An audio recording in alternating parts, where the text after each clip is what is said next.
Shalom, pemirsa yang diberkati Tuhan. Bertemu kembali dalam seri pelajaran Sekolah Sabat. Untuk memulai, mari sama-sama kita berdoa. Tuhan yang baik, Tuhan yang penuh kasih, pada saat ini kami akan mempelajari sedikit dari firman-Mu.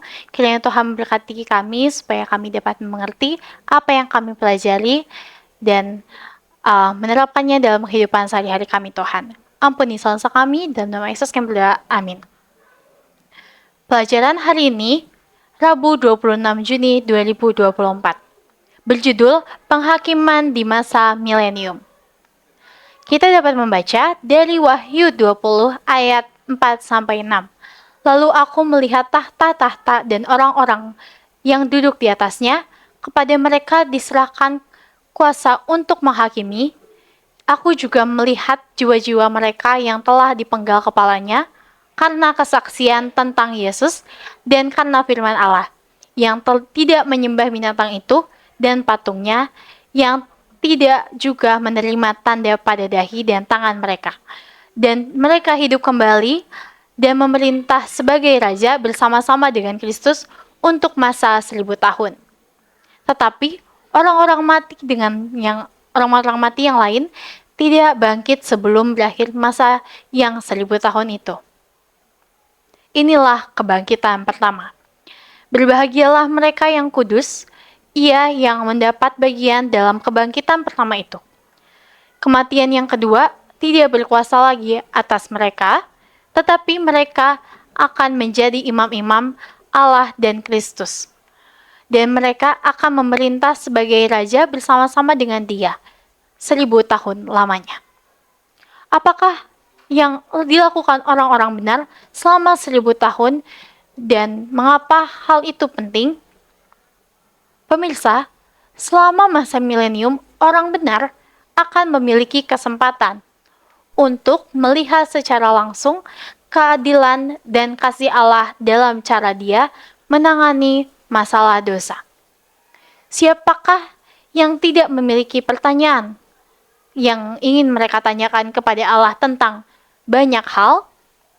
Sekarang, selama masa milenium di surga, orang-orang tebusan dapat mengajukan pertanyaan-pertanyaan itu.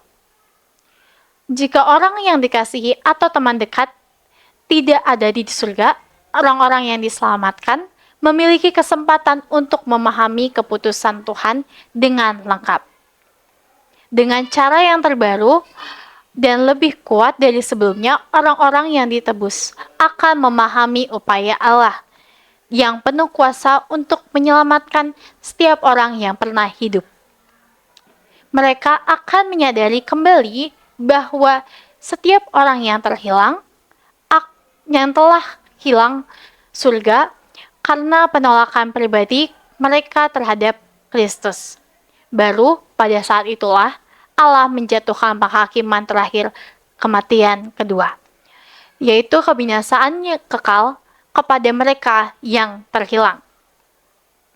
Bacalah Wahyu 20 ayat 7-9.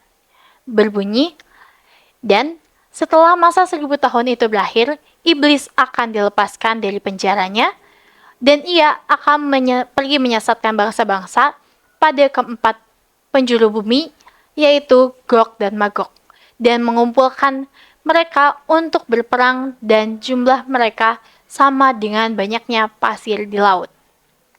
Maka naiklah mereka ke seluruh daratan bumi, lalu mengepung perkemahan tentara orang-orang yang kudus dan kota yang dikasihi itu. Tetapi dari langit turunlah api menghanguskan mereka. Bagaimanakah akhir dari masa 1000 tahun itu? Bagaimanakah nasib iblis dan para pengikutnya? Selama 1000 tahun, iblis tidak memiliki siapapun untuk dicobai atau diperdaya. Dia dan para malaikatnya telah sendirian untuk merenungkan konsekuensi mematikan dari dosa. Di akhir milenium, orang jahat yang mati dibangkitkan untuk menghadapi penghakiman dan menerima ganjaran terakhir di dalam Wahyu 20 ayat 5. Sekarang, iblis memiliki pasukan pengikut yang sangat banyak. Meskipun iblis telah mengalami kekalahan demi kekalahan dalam pertentangan besar, Ia dikuatkan ketika ia melihat kumpulan besar orang-orang yang terhilang. Belum siap untuk mengakhiri pemberontakannya, dia keluar untuk menipu bangsa-bangsa ini. Iblis mengilhami mereka untuk melakukan upaya besar terakhir untuk menggulingkan Allah dan mendirikan kerajaan mereka sendiri. Istilah Gog dan Magog digunakan untuk melambangkan iblis dan orang-orang yang belum diselamatkan dari segala zaman. Iblis dan para pengikutnya mengepung perkemahan tentara orang-orang kudus dan kota yang dikasihi itu di dalam Wahyu 20 ayat 9. Pada akhir milenium, tidak hanya semua orang yang jahat dibangkitkan, tetapi juga kota suci Yerusalem baru turun ke bumi dari surga. Dalam Wahyu 21 ayat 2. Orang-orang kudus telah hidup dan memerintahkan bersama Kristus di Yerusalem baru selama 1 milenium. Sekarang, pada akhir 1000 tahun, kota itu turun ke bumi bersama dengan Tuhan dan para malaikatnya dan semua orang tebusan. Semua orang hadir untuk pertempuran terakhir dari pertentangan besar. Dosa akan segera diberantas untuk selamanya. Apakah yang dikatakan waktu penghakiman terakhir tentang karakter Allah? Tuhan memberkati. Mari sama-sama kita berdoa. Tuhan yang baik, Tuhan yang penuh kasih, terima kasih Kau pimpin kami selama pembelajaran sekolah Sabat ini. Kiranya Tuhan berkati dan berikan Roh Kudus-Mu kepada kami supaya kami mengerti apa yang telah kami pelajari dan kami dapat menerapkannya dalam kehidupan sehari-hari kami. Tuhan juga memberkati pemirsa yang belajar bersama-sama di dalam pergumulan mereka. Kiranya Tuhan memberkati, memberikan jalan keluar yang terbaik dan memberikan mereka kesehatan juga penyertaan-Mu Tuhan. Ampuni dosa kami Tuhan, dalam nama Yesus kami berdoa, amin.